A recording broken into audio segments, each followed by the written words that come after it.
ओम नमोज्याद्या वेद प्रतिपाद्या जय जय स्वसंवेद्या आत्मरूपा आत्मरूप गणेश स्मरण सकल विद्यांचे अधिकरण तोच बंधू श्री चरण श्री गुरुचे जयाचे आठवे शब्द सृष्टी अंगवे सारस्वत आगवे जिव्हे सिये वक्तृत्व गोडपणे अमृताते पारू म्हणे रसन ओहे ओळखणे अक्षरासी भावाचे अवतरण अवतरवती गुण हाताचटे संपूर्ण तत्व भेटे श्री गुरूंचे पाय जे हृदय दिवसुनी ठाय तय्ये वडे भाग्य उन्मेषासी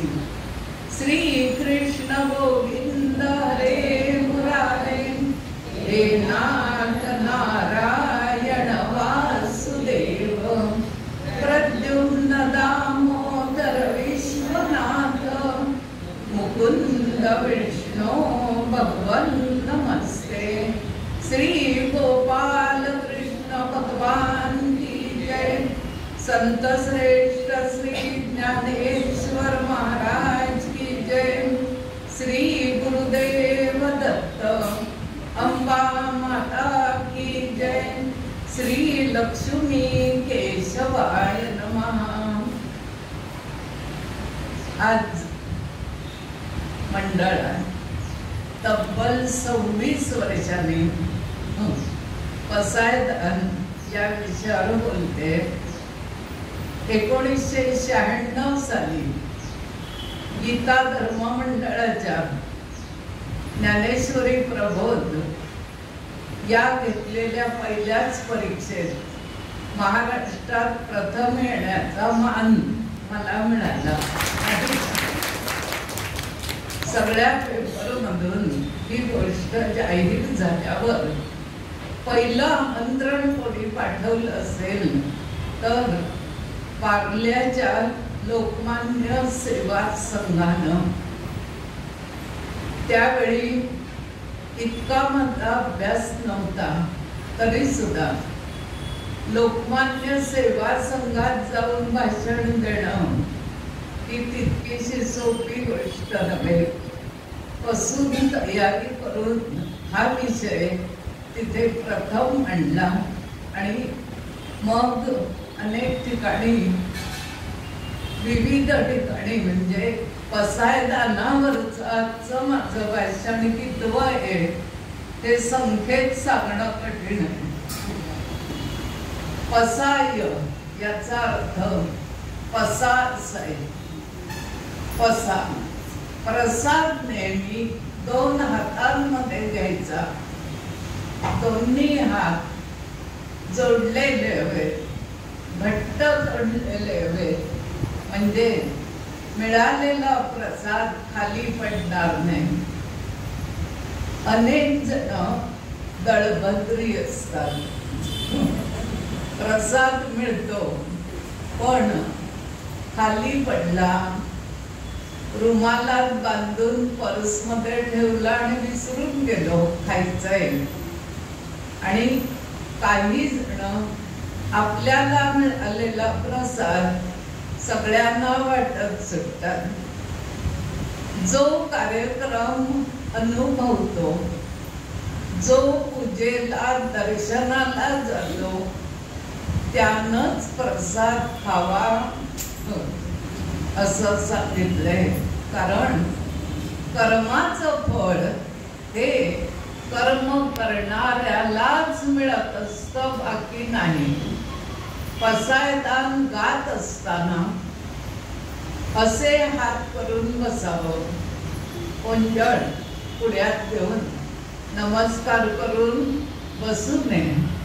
ज्यांना माहीत नसतं की खूप जण हात जोडून बसतात, नुसतीच बसतात, तर प्रसादाचं दान मिळत असताना हात जोडून बसावं। आणि ही अध्यात्मातली एक बैठक आहे। ताट बसायचंय आणि पसा पुढ्यात घेऊन बसायचंय. हृदयाच्या अंतरावर आपली ओंजळ असणार आहे.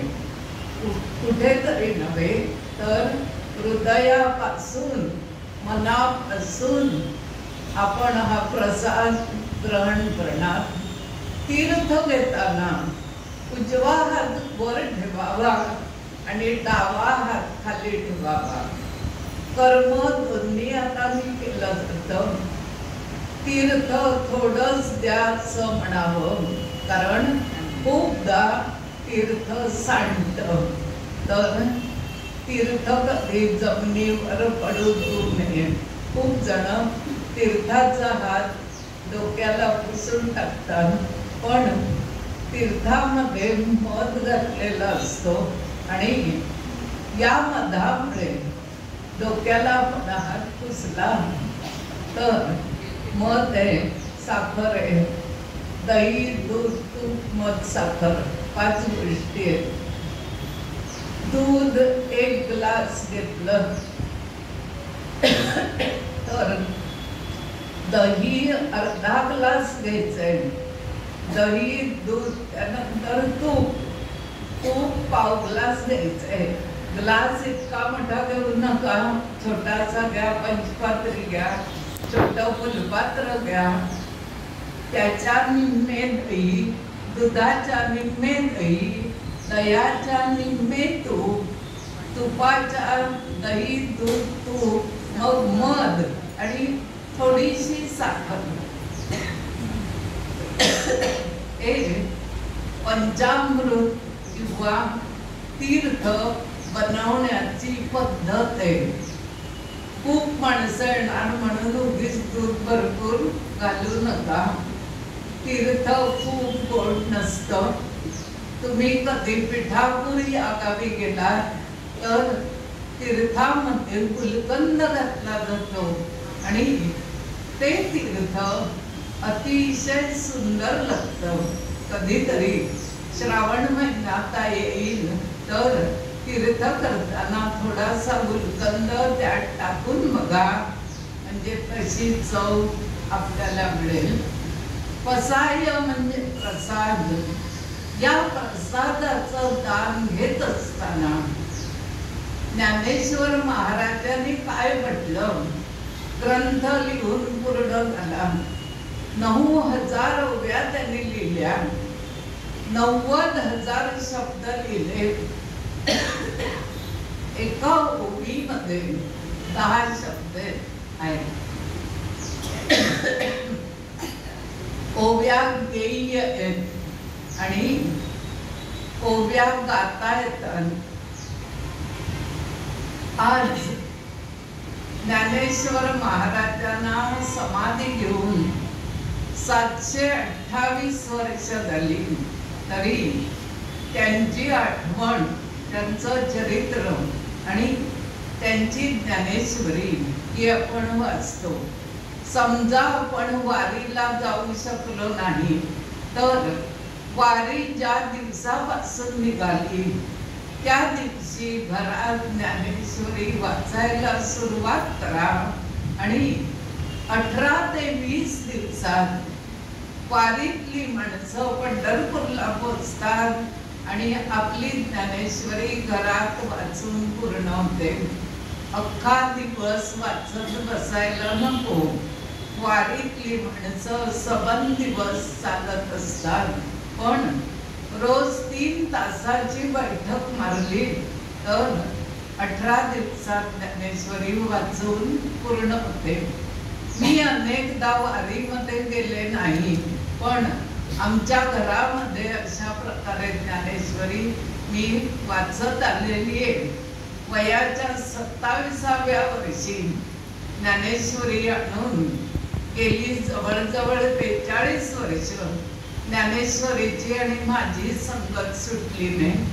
खूप जणांनी त्या काळी माझ्या मिस्टरना हा प्रश्न केला की इतक्या लहान वयात बायको ज्ञानेश्वरी वाचते, मग तुम्ही संसार कधी करता?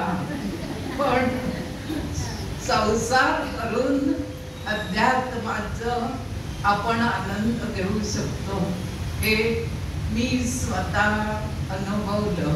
आणि म्हणून आज या ठिकाणी पसायदान या विषयाची आता खरं सुरुवात होत असताना अध्यक्षांनी मला सांगितलं की पसायदान आपण कसं म्हणायचंय, कसं बसायचंय, ओंजळ धरायचे का नमस्कार करायचे. तर आता याच्या पुढे हे सगळे प्रश्न तुमच्या मनातले सुटतील आणि तुम्ही सुद्धा दुसऱ्यांना सांगाल की प्रसादाचं दान आहे म्हणून ओंजळ घेऊन बसायचं. आता मूळ विषयाची सुरुवात करते. कार्तिक वद्य त्रयोदशी शके 1218 इसवी सन 1296. तारीख होती 16 नोव्हेंबर. वार होता नेमका बुधवार. ठिकाण होतं इंद्रायणी नदीच्या काठी आळंदी आणि वेळ होती भर दुपारी 2 वाजताची. ज्ञानेश्वर महाराजांनी संजीवन समाधी घेतली. या गोष्टीला मग आधीच तुम्हाला सांगितलं की 728 वर्ष झाली.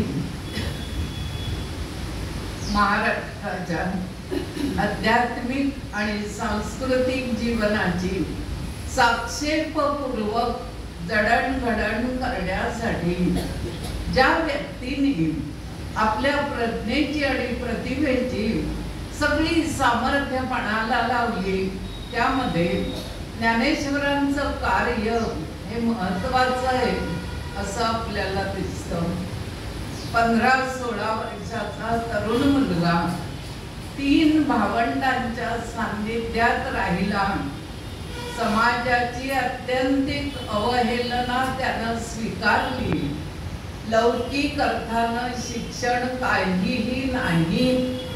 अनुभवाचं शिक्षण घेत घेत मोठा झाला आणि पैठणच्या ब्रह्मवृंदांकडून मान्यता मिळवून ही 4 भावंड प्रवरा नदीच्या काठी म्हाळसापूर या गावी म्हणजेच आजचं नेवासे इथे आली आणि सिद्धेश्वराच्या मंदिरामध्ये राहू लागली.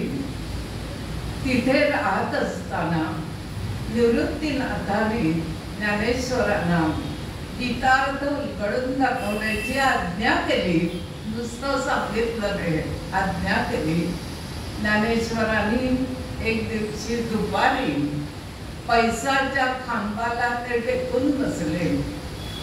पुढ्यात भगवद्गीता ठेवली. त्याला हळदी कुंकू वाढलं, तुपाचं निरांजन लावलं आणि त्याचा मंद प्रकाश सिद्धेश्वर मंदिरामध्ये पडला.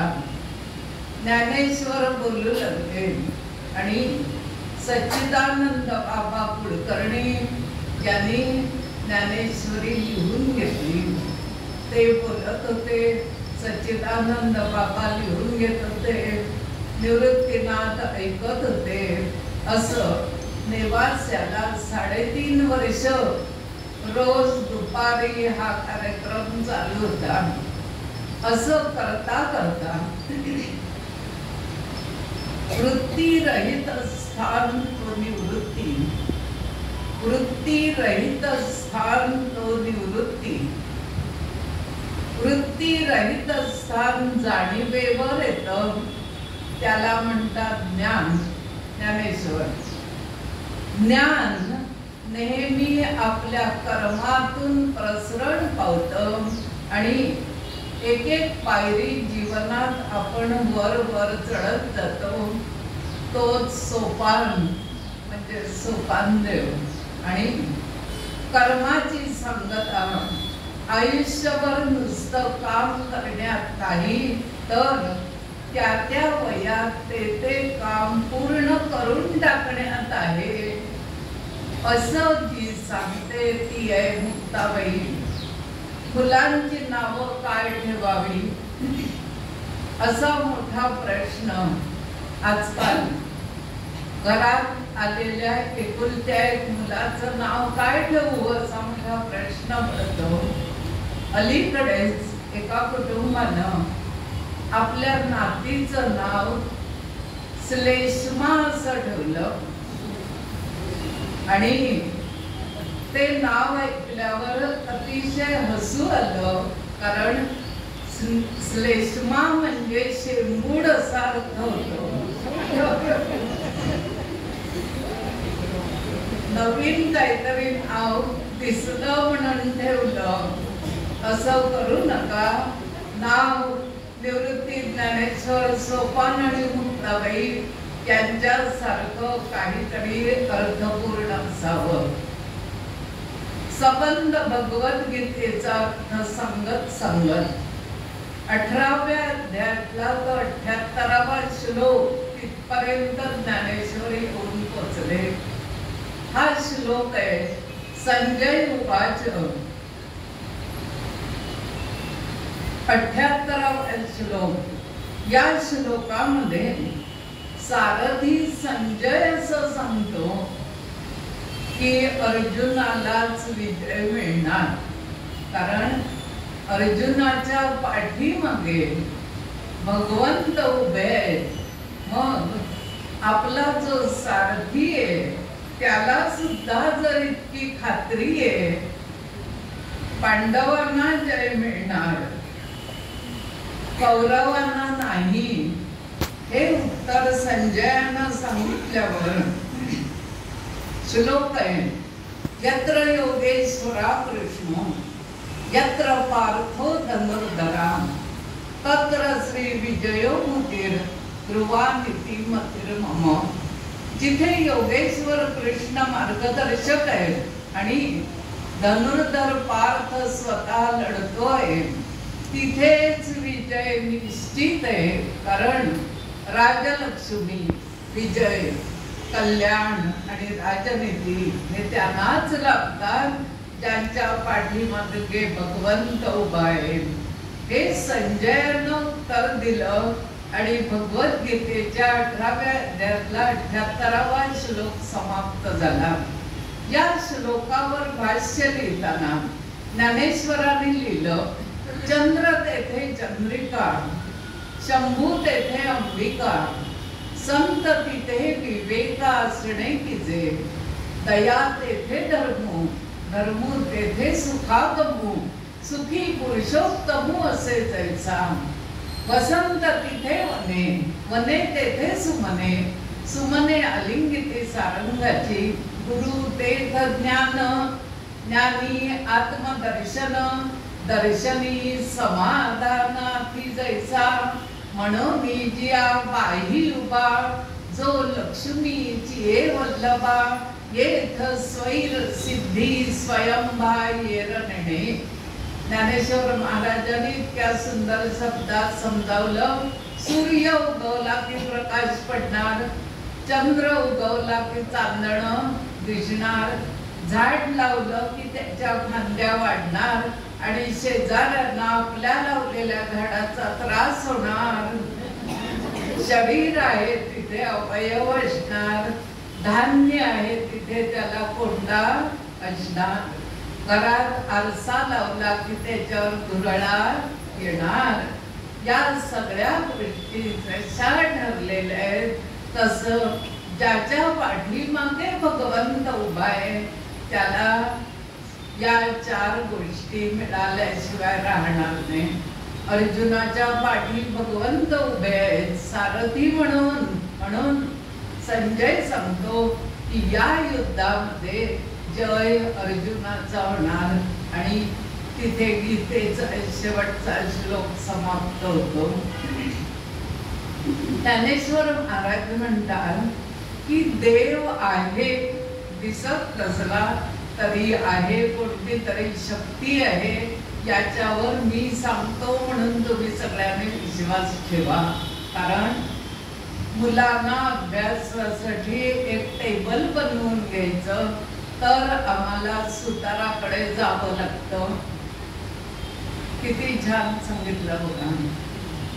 एक उन्हाळा आहे म्हणून मडकं आणायचं तर आम्हाला कुंभारापर्यंत जावं लागतं.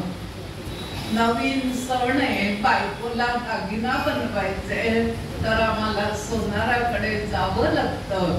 मग या सगळ्या वस्तू घडवणारा जर कोणीतरी आहे तर हे अखंड विश्व घडवणारा सुद्धा कोणीतरी आहे निश्चित.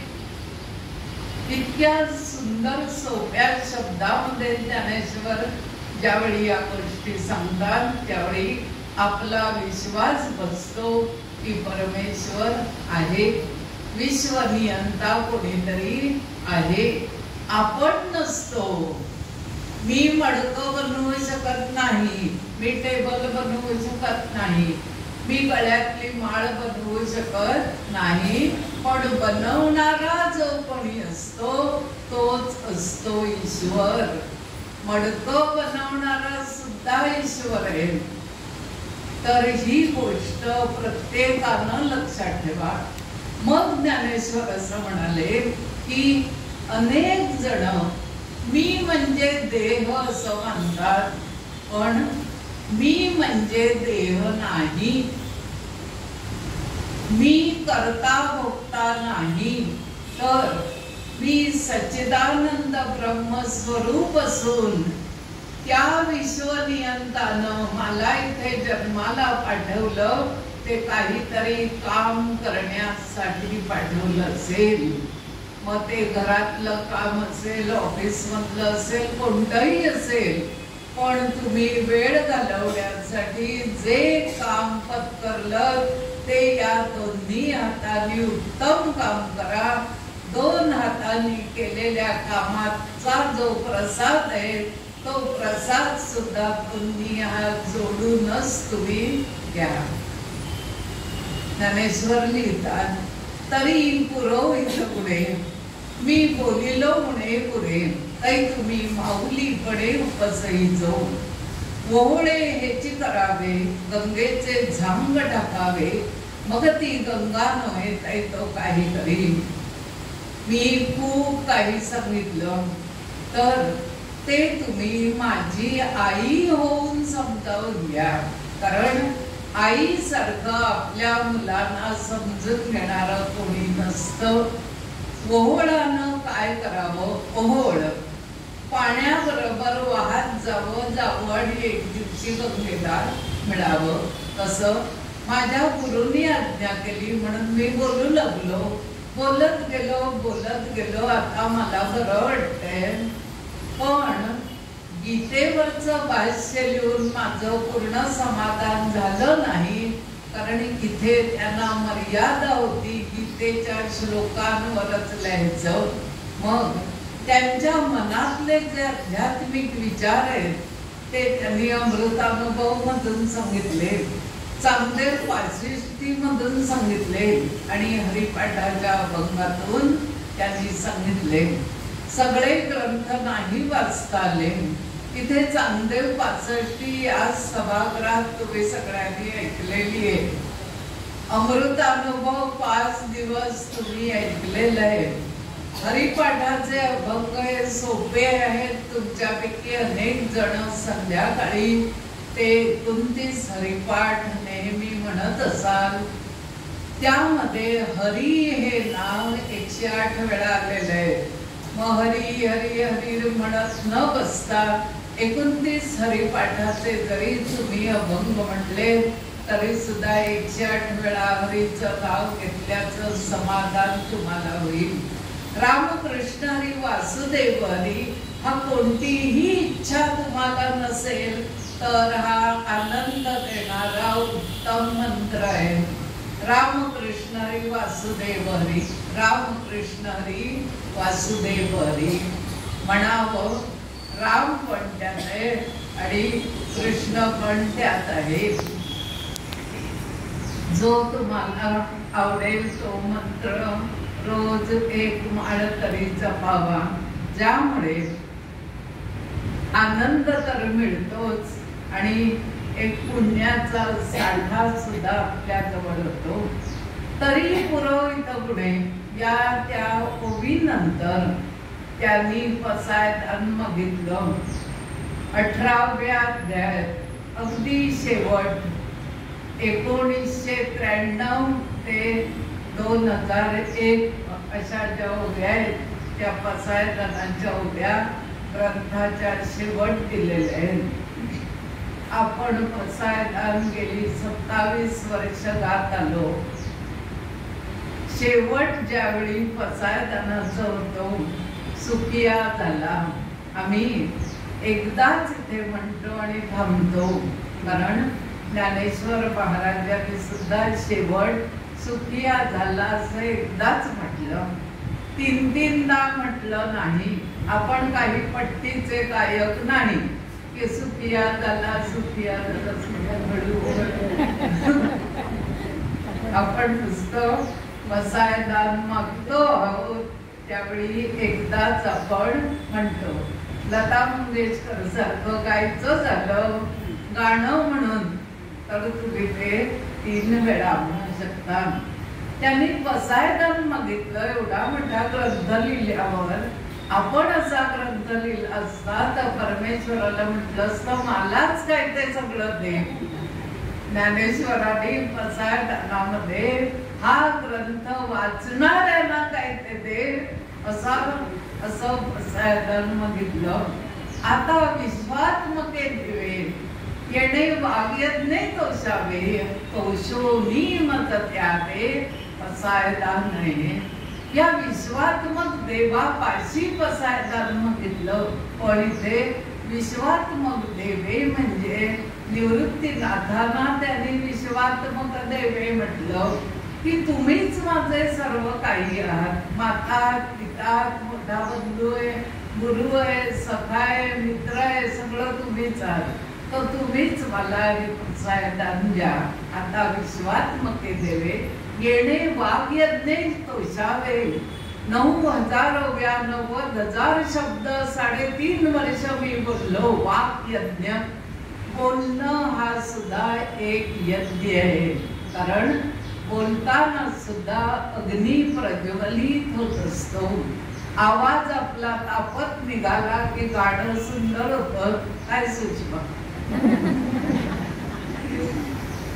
तसं आहे की वाक्यज्ञ हा वाक्यज्ञ बोलण्याचा यज्ञ माझा पूर्ण झाला तर तुम्ही मला तोषोनी आनंदानं मज द्यावे पसायदान आहे. मी मागतो ते दान मला तुम्ही द्या, पण आनंदानं द्या. रडत कुथत आठ्या घालून उद्या देतो विचारून सांगतो, बायकोला विचारावं लागेल, घरात विचारावं लागेल असलं काही न सांगता आज आणि आता तुम्हाला आनंद झाला असेल तर मला एवढं पसाभर दान तुम्ही मला द्या. पसाय म्हणजे प्रसाद. आणि जो प्रसाद हातावर पडला त्याची कधीही चिकित्सा करू नका की रवा नीट भाजला होता की नव्हता, पाण्यात केला का दूध घातलं, साजूक तूप का डाळडा, असली चिकित्सा न करता प्रसाद गिळून टाकावा. आता पुढची एक गोष्ट सांगते. कधीही प्रसाद खाताना त्याला दात लावायचे नाहीये. प्रसाद गिळून टाकायचे, चावत बसायचं नाही. म्हणजेच त्या ड्रायफ्रुट्स फार घालायची नाहीयेत. जेवढा रवा तेवढंच तूप, त्याच्या दुप्पट दूध आणि वेलचीची पावडर, फार तर वेलची केळं त्यामध्ये कापून घालायचे. त्याला प्रसाद असं म्हणायचं की जो गिळून टाकायचा. कुठे जेवायला गेलात उजव्या हाताला थोडीशी खीर वाटलेली असते. शास्त्र आहे उजव्या हाताला खीर वाटलेली. खीर आणि पुरण प्रसादामध्ये हवंच, ते वाढलेलं आहे. सुरुवात करताना उजव्या हाताची जी खीर आहे ती खीर सुरुवातीला खायची, तिला दात लावायचे नाही, खीर गिळून टाकायची, एवढीच वाढलेली असते.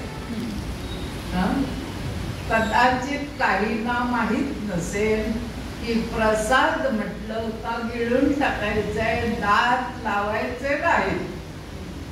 इतका मऊसूद सुंदर प्रसाद व्हायला हवा, चावायची वेळ येता कामा नये. आज काहीही लक्षात ठेवलं नाही तर एवढं मात्र एक गृहिणी म्हणून तुम्ही लक्षात ठेवा. आता विश्वात्मके देवे येणे वाग्यज्ञे तोषावे, तोषोनी मज द्यावे बसायला नाही. जे खळांची व्यंकटी सांडो तया सत्कर्मी रती वाढव, भूता परस्परे जडो मैत्र जीवांचे. ज्ञानेश्वर काय आणि तुम्ही आम्ही काय, शेवटी सारखेच आहोत. आयुष्यामध्ये त्यांना इतका त्रास झाला तरी त्यांनी पसायदान मागितलं. ते खलं म्हणजे दुर्जन दुष्टांसाठी मागितलं, तुमच्यासारख्या सज्जनांसाठी पसायदान मागितलं नाही. जे खळांची व्यंकटी सांडो, खल म्हणजे दुर्जन, व्यंकटी म्हणजे वाकडेपणा. दुर्जनांच्या मनामध्ये जो वाकडेपणा भरून राहिलेला आहे तो हा ग्रंथ वाचून त्यांचा वाकडेपणा जावा, दुष्ट प्रवृत्ती जावी. पुढे ते म्हणतात दुष्टांचा नाश केला म्हणून दुष्ट प्रवृत्ती जात असतात. रावण मारला म्हणून रावण प्रवृत्ती आज सुद्धा चालू आहे. आजही स्त्रियांना अतिशय धोका आहे. आपण खूप सुखात डोंबिवली, स्त्रियांना आजच्या अतिशय धोका आहे. अनेक वार्ता तुम्ही ऐकतच. जे खळांची व्यंकटी सांडो तया सत्कर्मी रती वाढव, भूता परस्परे जडो मैत्र जीवांचे. खल म्हणजे दुर्जन दुष्ट, त्यांचा वाकडेपणा जावा आणि त्यांच्याने आपल्यामध्ये मैत्री व्हावी. मैत्रीमुळे आपल्या मनातली खल प्रवृत्ती जात असते. चांगल्याच्या संगतीत राहिल्यावर आपल्या मनात सुद्धा चांगले विचार येत असतात आणि दुसऱ्याच्या संगतीमुळे आपण जसं बिघडू शकतो तसंच आपण चांगले सुद्धा बनवू शकतो. गंमत अशी आहे की आपल्या हातून काहीतरी वाईट कृत्य घडलं, समजा बँकेत अपराध झाली, आपल्याला शिक्षा झाली, आपण त्यातून सुटलो, तरी सुद्धा समाज ही गोष्ट लक्षात ठेवतो की नोकरीत असताना यांनी काहीतरी अपराध केलेली. ते कोणी विसरत नाही. त्याच्या मुलाचं लग्न करायची जरी वेळ आली तरी सांगणारे सांगतात मुलगा चांगला, पण त्या वडिलांनी अशी काहीतरी कृती केली होती तेवढं विचारून, हो लग्न कोणाशी होणार आहे, मुलाशी होणार आहे. वडिलांकडून असं कृत्य घडलं, त्यांनी शिक्षा भोगली, त्यांनी दंड भरला, खरं म्हणजे ते त्यातून सुटले, पण समाज ते विसरत नाही. आपण दर बुधवारी इथे एक श्लोक म्हणतो, यदा यदा हि धर्मस्य ग्लानिर्भवति भारत अभ्युत्थानम् अधर्मस्य तदात्मानं सृजाम्यहम् परित्राणाय साधूनां विनाशाय च दुष्कृतां धर्म संस्थापनार्थाय संभवामि युगे युगे. भगवान कृष्णाने असं आश्वासन दिलं की ज्या ज्या वेळी इथे वाईट प्रवृत्ती जन्म घेतील त्यांचा नायनाट करण्यासाठी मी पुन्हा पुन्हा जन्म घेईन. संभवामी युगे युगे, युगायुगानं मी पुन्हा जन्म घेईन असं भगवंताने जरी सांगितलं असलं तरी ज्ञानेश्वर महाराज मात्र असं म्हणतात, कितीही झालं तरी वाईट प्रवृत्ती मनातल्या जात नाहीत, त्या पुन्हा पुन्हा उपाळतात आणि पुन्हा पुन्हा भगवंताला जन्म घ्यावा लागेल. असलं वाचल्यावर आपल्याला सुद्धा वाटतं भगवंताने आता एखाद वेळ घ्यावा की जन्म, आम्हाला सुद्धा बघता येईल भगवंत कसे आहेत. त्याची अनुभूती आपण घेत असतो.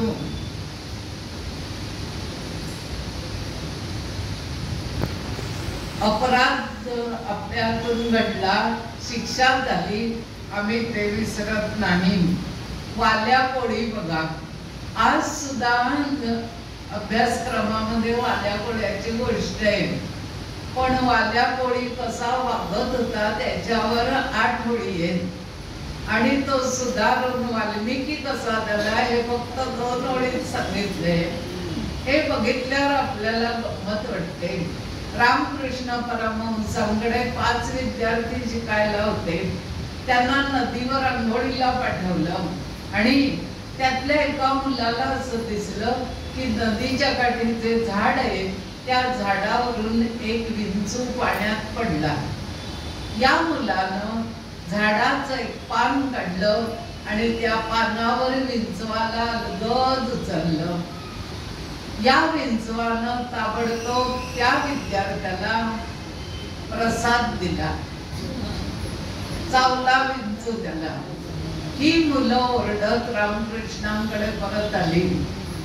रामकृष्ण परमहंस असं म्हणाले की बुडत्याला वाचवणं हा माणसाचा धर्म आहे, स्पर्श करणाऱ्याला चावणं हा विंचवाचा धर्म आहे.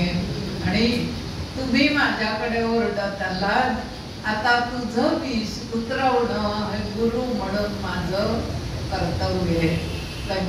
त्यांनी आपलं कर्तव्य पार पाडायचं. घटना घडत असतात त्याला उपचार असतात म्हणाले. किती छान सांगितलं बघा. नाहीतर आधी आपण मुलाला धक्कावून काढलं असतं की त्या पाण्यातल्या विंचवाला तू वाचवायलाच कशाला गेला.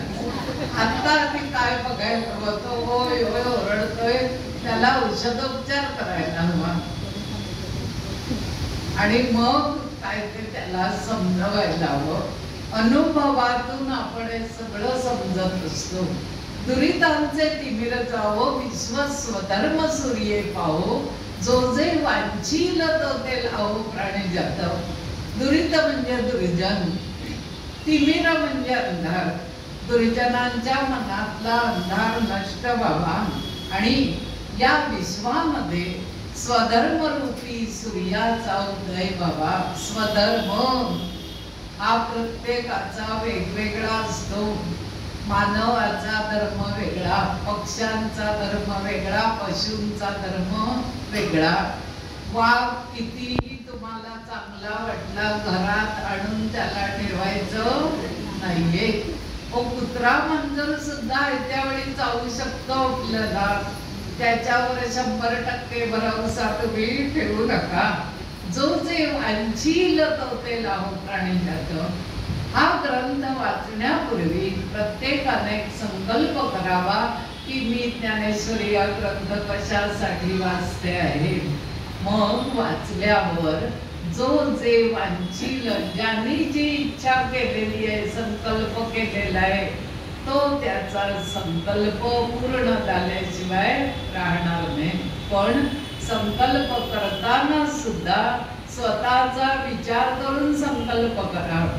1 वर्ष असं झालं की राष्ट्रपती पदाची निवडणूक होती आणि असं सांगितलं की स्त्रियांनी सुद्धा फॉर्म भरून चालेल. माझ्या मनात उगीच विचार आला, ज्ञानेश्वर महाराज म्हणतात जो जे वांछील तो ते लावो प्राणी जात. म्हणून मी राष्ट्रपती पदाचा फॉर्म भरला आणि सगळी जण घरातली सुद्धा मला हसली की काय पण ध्यान आहे, राष्ट्रपती व्हायला निघालं. पण कर्मधर्म संयोगानं त्यावेळी प्रतिभाताई पाटील या निवडून आल्या.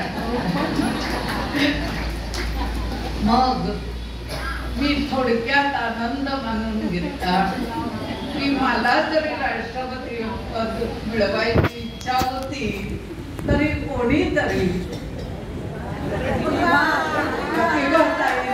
राष्ट्रपती पद मिळवलं याचा आनंद मला खूप झाला.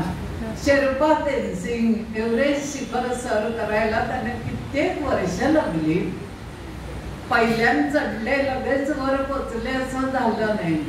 कितीतरी वेळा प्रयास केल्यावर ते वर चढले आणि सगळ्यांनी त्यांचं अभिनंदन केलं की एक भारतीय माणूस एव्हरेस्ट शिखर चढला.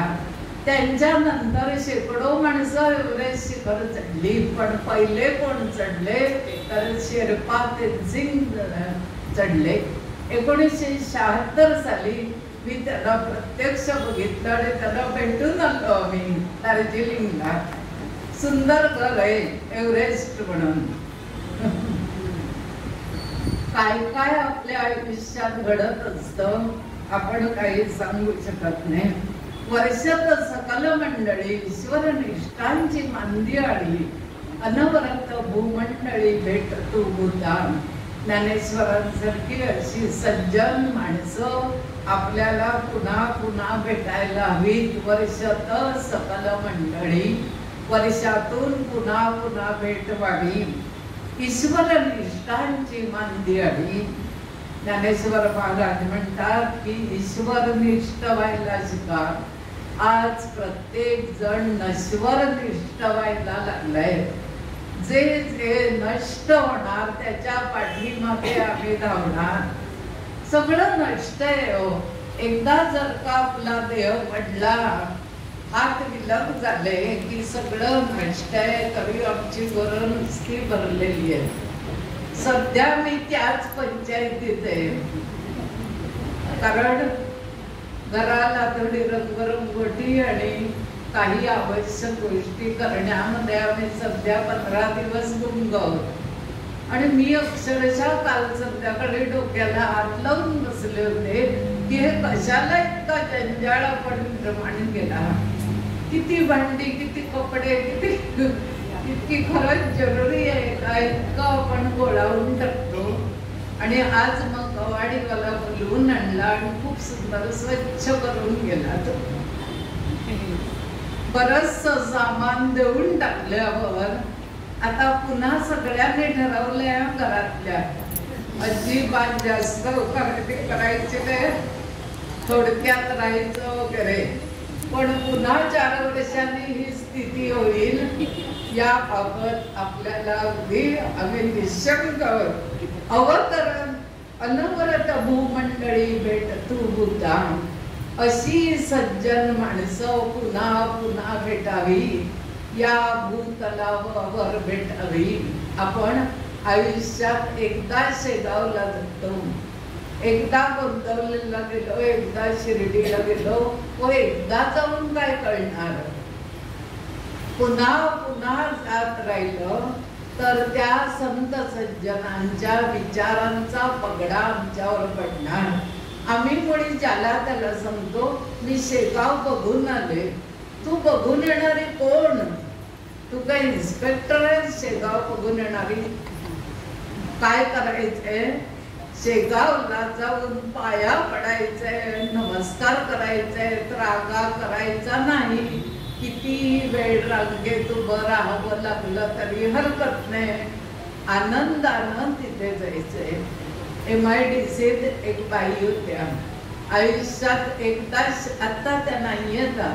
नाही तर तुम्ही जाऊन त्यांना, त्या नाहीयेत आता. त्या आयुष्यात एकदा शेगावला गेल्या. नेमकं त्यांना 4थ्या मजल्यावर रूम मिळाली आणि खालून पाणी फायडे घेऊन वर जायचं आणि मग आंघोळ करायची. त्या म्हणल्या मग डोंबिवलीत काय वाईट आहे? त्याच्यापेक्षा डोंबिवलीत बरं आहे. तर मी त्यांना सहज म्हटलं की तुमचं पुण्य कुठेतरी कमी पडलं असेल म्हणून इथलीच हालत तुमची शेगावमध्ये झाली असेल. तुम्ही पुन्हा पुन्हा जा, म्हणजे तुमचं मत कदाचित बदलू शकेल. 10व्यांदा गेल्यावर ग्राउंड फ्लोअरची रूम तुम्हाला मिळू शकते. चला कल्पतरूंचे आरव, चेतना चिंतामणींचे गाव, बोलती ते अर्णव पियुषांचे. ही संत सज्जन मंडळी म्हणजे कल्पतरू आहे. आम्ही कल्पतरू नारळाच्या झाडाला म्हणतो. कोकणामध्ये नारळाच्या झाडाला कल्पतरू म्हणतात. 2 झाडं लावली असता एका कुटुंबाला वर्षभर पुरण्या इतके भरपूर नारळ हे झाड देतं. नारळ खाऊच नये वगैरे असली मतं ठेवू नका. नारळ खावा. त्यातला जो स्निग्ध भाग आहे हा आपल्या शरीराला उपयोगी असतो. आज सगळंच असं झालंय की हे खाऊ नका ते खाऊ. खायचं तरी काय? बरोबर आहे. काय खावं हे कोणी सांगतच नाही. काय काय खाऊ नको ते मात्र मोठी लिस्ट सांगतात. बोलत इथे अर्णव पियुषांचे. ही संत सज्जन मंडळी जे बोलतात ते शब्द अमृताचे असतात. पियुष म्हणजे अमृत. पियुष नावाचं आपल्याकडे एक पेय मिळतं. काही जण म्हणतात की दही पंचात तुम्ही बांधून ठेवलं आणि तो पंचा पिळून घेतला की ते उरतं ते पियुष. पण असं काहीतरी सांगितल्यावर पियुष प्यायची इच्छा होत नाही. पियुष हे चांगलं पेय असून अगदी दही जे अधमुर आहे त्याच्यापासून बनवलेलं पियुष हे प्यायला अतिशय मधुर लागतं. संत सज्जनांचं बोलणं या पियुष सारखं आहे, अमृतासारखं आहे. म्हणून पुन्हा पुन्हा असे ग्रंथ वाचावे. त्यातून जे घेता येईल ते आपण घ्यायचं. आपण म्हणतो की इथे कुठे कल्पतरू आम्हाला दिसतच नाही. डोंबिवलीत कल्पतरू दिसणं शक्य नाही. तरी सुद्धा सीमा देशपांडे जी आहे ती चैत्र महिन्याच्या हळदी कुंकाला घरचा नारळ घेऊन तिथे येते. पूर्ण न सोललेला. म्हणजे त्यांच्या घरी माडाची झाडं डोंबिवलीत सुद्धा आहेत. तशी अजूनही काही जणांकडे असतील.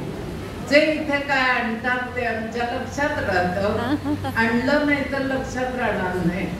आता या मस्तूतनी माझ्याबद्दल सांगितलं की मी सुगरण आहे, मी अमुक आहे. तुम्ही असं मनात म्हणाल की कधीतरी काहीतरी आणून द्या की आपल्याला, हो की मनात म्हटलं तर असाल तर आज नेमकं वर्षान चढे कुटाणे आणले पसायदान म्हणून.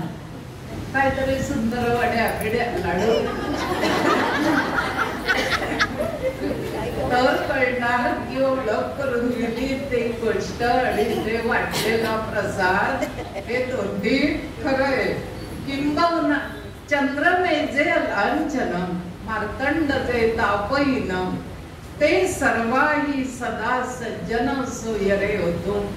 चंद्राकडे एक टोक आपण बघितलं. पौर्णिमेच्या चंद्रावर लांछन म्हणजे डाग दिसतात.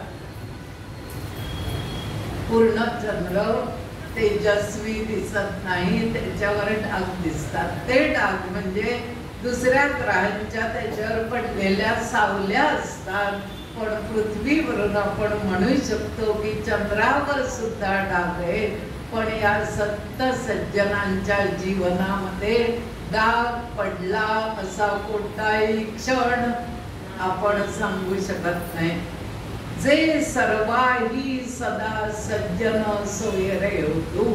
आणि मग असे हे संत सज्जन आपले सोयरे म्हणजे नातेवाईक असावेत असं आपल्याला वाटतं.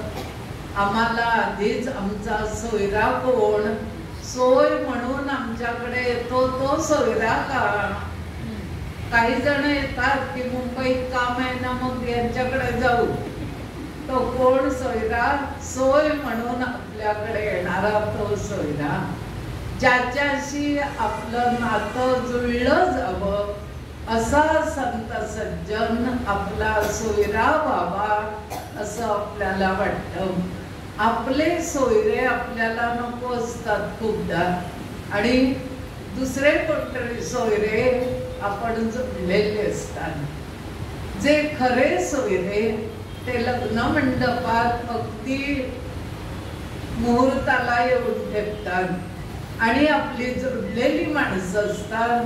ते श्रीमंत पूजनापासून मुलीची पाठवणी करण्यापर्यंत आपल्या पाठीशी असतात ते खरे सोयरे असतात. बरीचशी जण घरातली सुद्धा निघून जातात, जे ते म्हणतात आम्हाला वेळ नाही. आपल्याच बहिणी त्या दिवशी निघून जातात. आपलेच दीर जाऊबाई नंदा सगळी म्हणतात आम्हाला जायला हवं.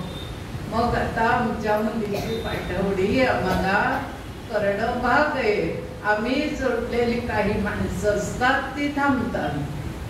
किंबहुना सर्व सुखी पूर्ण होनी तिन्ही लोकी भजी जो आदि गुरुकी अखंडित. हा ग्रंथ वाचणाऱ्यांना तिन्ही लोकी आनंद मिळू दे. कारण मृत्यूनंतर आपण स्वर्ग नरक का पाताळ कुठे जाणार आहे आपल्याला माहित नाही. हे आमच्या कर्मावर ठरणार. आता आपल्याला काही सांगता येणार नाही, पण कुठेही जावं लागलं तरी हा ग्रंथ वाचणारा जिथे कुठे जाईल तिथे आनंदी राहील. हा ग्रंथ वाचणाऱ्याला पुढच्या जन्मी चांगल्या कुळात जन्म मिळेल असं भगवद्गीतेमध्ये सांगितलं आणि ज्ञानेश्वरीमध्ये सांगितलं. तर आता काय करायचं, या चातुर्मासात एक तरी ग्रंथ पूर्ण वाचायचा आणि अर्थासकट तो वाचावा, की त्यामुळे पुढच्या आपल्या आयुष्याची सोय आपण करून घेऊ. आणि ग्रंथोपजीविये विशेषी लोकीये दृष्टादृष्ट विजय होवावेची. हा ग्रंथ वाचणारा दृश्य आणि अदृश्य शक्तींवर विजय मिळवील. तुम्ही म्हणाल की दृश्य दृश्य शक्ती असतात का, तर असतात. त्या आपल्यावर परिणाम करत असतात. जी अगदी लहान मुलं आपल्या घरात आहेत त्यांच्या कमरेत तरी काळा किंवा लाल दोरा बांधावा.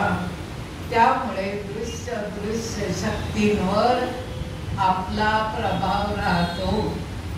असं म्हटलंय की आंघोळ करताना पूर्ण नग्नावस्थेत कधी आंघोळ करू नये. एक तरी वस्त्र आपल्या अंगावर असावं. पूर्वी एक वस्त्र लावत असत आणि आंघोळ करत असत.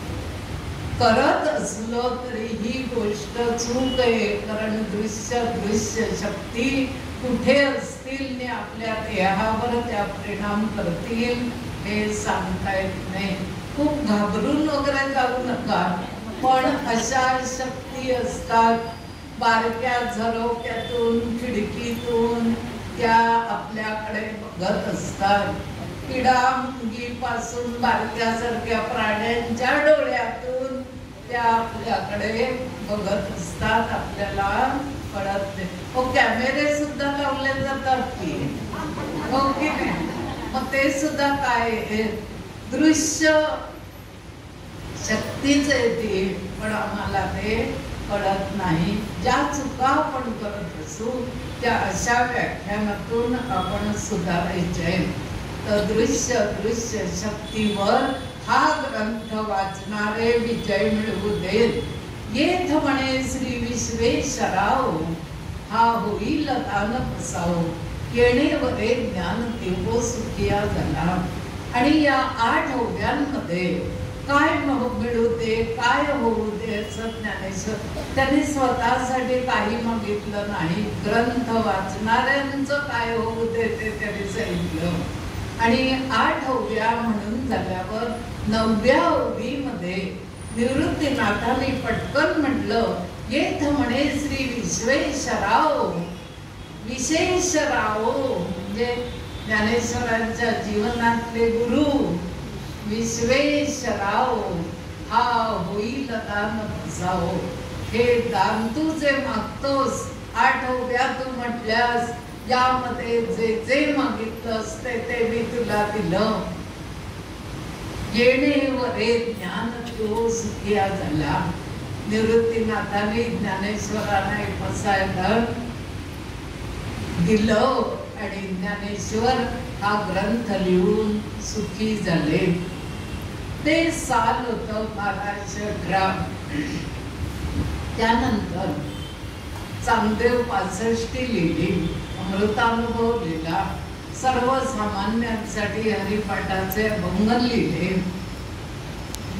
1212 ते 1218 6 वर्ष हे बाकीचे ग्रंथ ते लिहित होते. ते ग्रंथ लिहून पूर्ण झाल्यावर वयाच्या 21व्या वर्षी ते सहज निवृत्तीनाथाला म्हणाले, मला आता जगावंसं वाटत नाही, मला आता दुसऱ्या जन्माकडे वळावं असं वाटतं, तर तुम्ही एखादा मुहूर्त काढा आणि मी समाधी घेतो. निवृत्तीनाथांना ही गोष्ट प्रचंड तापदायक वाटली. ते आपल्या 4ही भावंडांना म्हणाले, आपण थोडंसं फिरून येऊया. फिरून आलं की माणसं ताजीतवानी होतात, त्यांचे विचार बदलतात, म्हणून एकमेकाकडे जावं, दुसऱ्या गावी जावं, कुठे जायचं. तर या 4ही भावंडांनी ठरवलं की आपण पंढरपूरला जायचं. निवृत्ती ज्ञानेश्वर, सोपान मुक्ताबाई आणि नामदेव आणि त्यांची 2 मुलं अशी सगळी जण मजल दरमजल करत पंढरपूरला जायला निघाली. त्यावेळी ही सगळी जण ज्या मार्गानं पंढरपूरला गेली त्याच मार्गानं आज सुद्धा वारकरी पंथाचे लोक वारी काढत असतात. मग ज्ञानेश्वर महाराजांनी जाताना पहिला जो निवास केला तो त्यांच्या मामांच्या घरी केला, आजोळचं घर.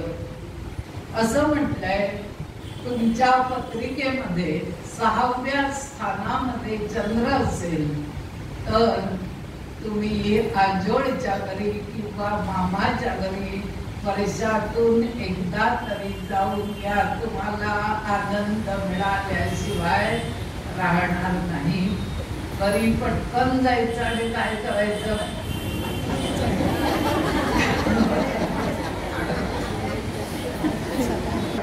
वारीला निघालोय म्हणून 10 मिनिटं थांबा, घरी जायची गडबड करू नका. तर ही सगळी जण कार्तिक शुद्ध एकादशीला शके 1218 इसवी सन 1296 पंढरपूरला जाऊन पोचली. सगळ्यांनी विठ्ठलाचं पुढ्यात जाऊन दर्शन घेतलं. राम वगैरे काही नव्हतीच. निवृत्तीनाथांनी दर्शन घेतलं आणि ज्ञानेश्वरांनी दर्शन घेतलं. ज्ञानेश्वरांनी दर्शन घेता देता विठ्ठलाला कडकडून मिठी मारली आणि असं म्हटलं, आता तू आणि मी 2 नाहीत, मी आता तुझ्याकडे येणार. मला हात 2 पाय 2 डोळे 2 कान 2 सगळे अवयव 2, पण मला व्हायचंय मात्र तुझ्याशी एक रूप. सगळे अवयव 2 काय तो, एक डोळा बाद झाला इतक्यानं तरी आपण काम चालवू शकतो. एक हात मोडला तुटला करू शकतो आपण काम. 2 पायातला एक जरा दुखतोय, दुसरा पाय आधारून चालू शकतो. नागपुड्या 2 आहेत, कान 2 आहेत, पण हृदय मात्र एकच आहे. मी आता तुझ्यापर्यंत येणार. मला 2 होऊन राहायचं नाही, मला तुझ्यात एक रूप व्हायचंय. आणि मिठी मारलेले त्यांचे हात विठ्ठलाच्या चरणांपाशी येऊन थांबले. विठ्ठलाच्या गळ्यात असलेल्या तुळशी माळेतली एक मंजिरी ज्ञानेश्वरांच्या डोक्यावर पडली आणि ज्ञानेश्वरांना म्हटलं, विठ्ठलानं आपल्याला कौल दिला की तू हे आयुष्यात संपवत आणलंस तरी चालेल. ज्ञानेश्वर महाराजांनी निवृत्तीनाथांना सांगितलं की माझा निर्णय पक्का आहे, मी आता या निर्णयापासून बाजूला होऊ इच्छित नाही, तर तुम्ही मुहूर्त काढा समाधी घेण्याचा. उत्तम मुहूर्त निघाला. मी सांगितलं तो 16 नोव्हेंबर 1296 शके 1218 वार होता बुधवार. ठिकाण ठरलं आळंदी. इंद्रायणी नदीचा काठ, कारण इंद्रानं जिथे पहिला यज्ञ केला ते गाव म्हणजे इंद्रायणी. आळंदीचा अर्थ असा आहे की आळंद म्हणजे आपली इच्छा. जिथे गेल्यावर आपल्या सगळ्या इच्छा पूर्ण होतात ती आळंदी. आळंद म्हणजे इच्छा आणि इच्छा पूर्ण करणारी ती आळंदी. इथे समाधी घ्यायचं निश्चित झालं. मध्ये 15 दिवसाचं फक्त अवधी आहे. कार्तिक शुद्ध एकादशीला दर्शन घेतलं, दिवसभर उपास, द्वादशीला पारणं केलं, त्रयोदशीला सगळी जण निघाली. नामदेव आणि त्याच्या मुलांना पुढे पाठवलं. आळंदीला जे सिद्धेश्वराचं मंदिर होतं तिथला नंदी देवळाच्या खूप बाहेर होता, म्हणून तिथला तो नंदी उठवणं सोपं गोष्ट नाहीये, दगडी असतो. तो नंदी उठवून अगदी देवळाच्या समोर नेऊन ठेवला. त्यामुळे तिथे एक विवर तयार झालेलंच होतं. नामदेव आणि त्यांच्या मुलांनी ठरवलं की समाधीची जागा हीच, म्हणून 9 फूट खोल खड्डा केला. 6 फूट तो रुंद आहे, 9 फूट खोल आहे. आणि या खड्ड्याला 9 पायऱ्या केल्या भक्ती मार्गाच्या. श्रवणम कीर्तनम विष्णु स्मरणम पादसेवनम अर्चनम वंदनम दास्यम सख्यम आत्मनिवेदनम. उतरण्यासाठी 9 पायऱ्या केल्या. 3 वेळा सारवण घातलं. गाईचं शेण, माती आणि कापूर यांनी 3 वेळा सारवण केलं. त्यामुळे ते विवर अगदी घट्ट सारवून सुंदर झालं. त्याच्यावर बेल पसरले, दुर्वा पसरल्या आणि मोगरीची फुलं पसरली. विवरामध्ये 4 कोपऱ्यात 4 समया लावल्या आणि मध्यभागी 2 चौरंग ठेवले. एका चौरंगावर दुर्गाजीन घातलं, ज्याच्यावर ज्ञानेश्वर बसणार, आणि समोरच्या चौरंगावर केशरी वस्त्र घातलं जे रेशमी होतं, त्याच्यावर ज्ञानेश्वरी ठेवली. एक घटिका पात्र समोर ठेवलं. कार्तिक वद्य एकादशीला निवृत्तीनाथ, ज्ञानेश्वर, सोपानदेव, मुक्ताबाई सगळी आळंदीत येऊन पोचली. दिवसभर उपास झाला, रात्रभर कीर्तन झालं. द्वादशीला खीर पुरीचा नैवेद्य झाला, सगळ्यांची जेवणं झाली आणि त्रयोदशीची सकाळ उजाडली. आळंदीला लोकांनी नुसती गर्दी केली की हा मुलगा आता पुन्हा आपल्याला दिसणार नाही, एकदा डोळे भरून त्याला बघून घ्यावं. इंद्रायणीमध्ये सगळ्यांनी स्नान केलं. स्नान केल्यावर दुपारी प्रसाद म्हणून खिचडी सगळ्यांना पानाच्या द्रोणातून दिली गेली. खिचडीचा प्रसाद खूप ठिकाणी असतो आणि तिथली ती खिचडी आपल्याला आवडते. प्रवासानं भूक लागलेली असते म्हणून असेल किंवा प्रसादाची चव म्हणून असेल, आपण असं म्हणू, प्रसादाची चव वेगळीच असते. प्रसाद हा प्रसाद आहे.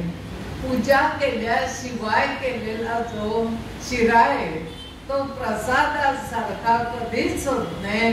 99% होईल पण कणभर कुठेतरी हा प्रसाद नाही असं आपल्या मनात येतं, कारण त्याच्यावर तुळशी पत्र ठेवून आपण नैवेद्य दाखवत नाही. कुठपर्यंत आलो पण?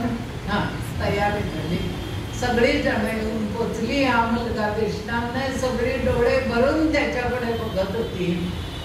दुपार झाली आणि मुक्ताबाईनं एक सुंदर मोगऱ्याचा हार ज्ञानेश्वरांच्या गळ्यात घातला. नेहमी असतो फोटोमध्ये सुद्धा मोगऱ्याचा हार असतो.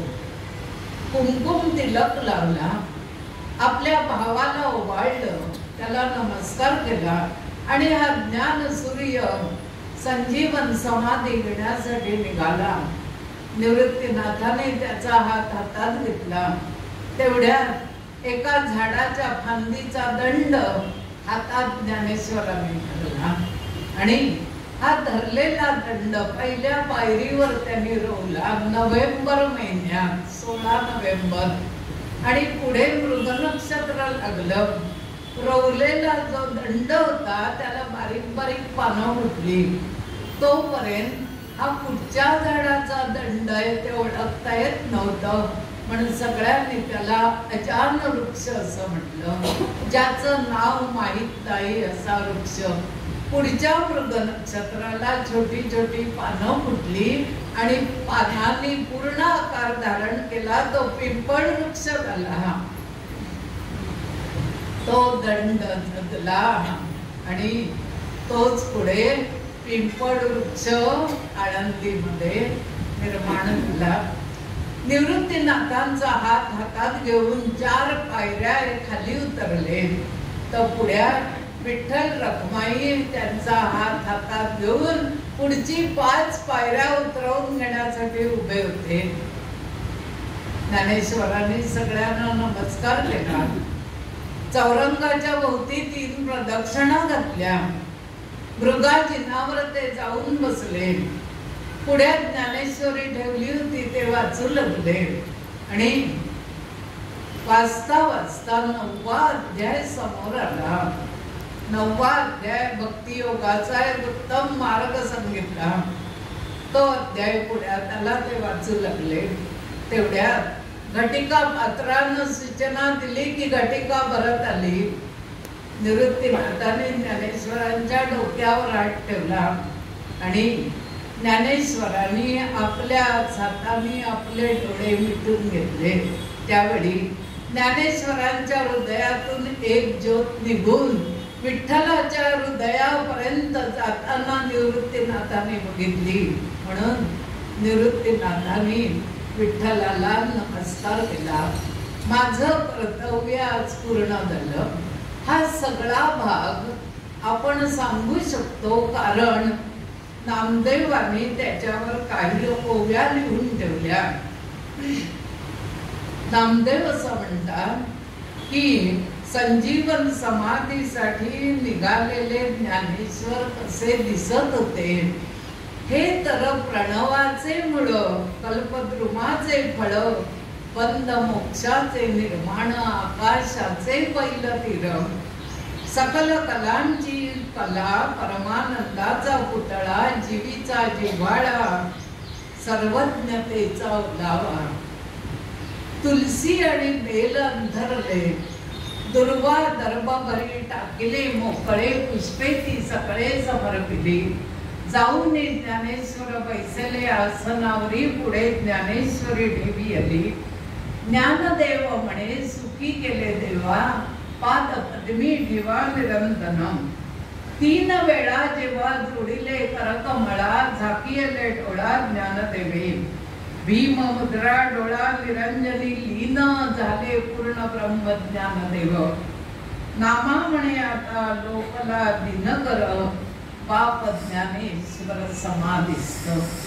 सगळी जण विवरामध्ये पुन्हा पुन्हा त्यांचं दर्शन घेत आहेत.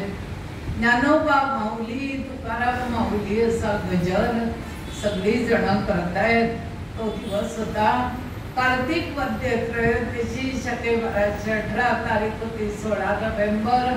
वार होता बुधवार, ठिकाण होता आळंदी आणि वेळ होती भर दुपारी 2 वाजताची.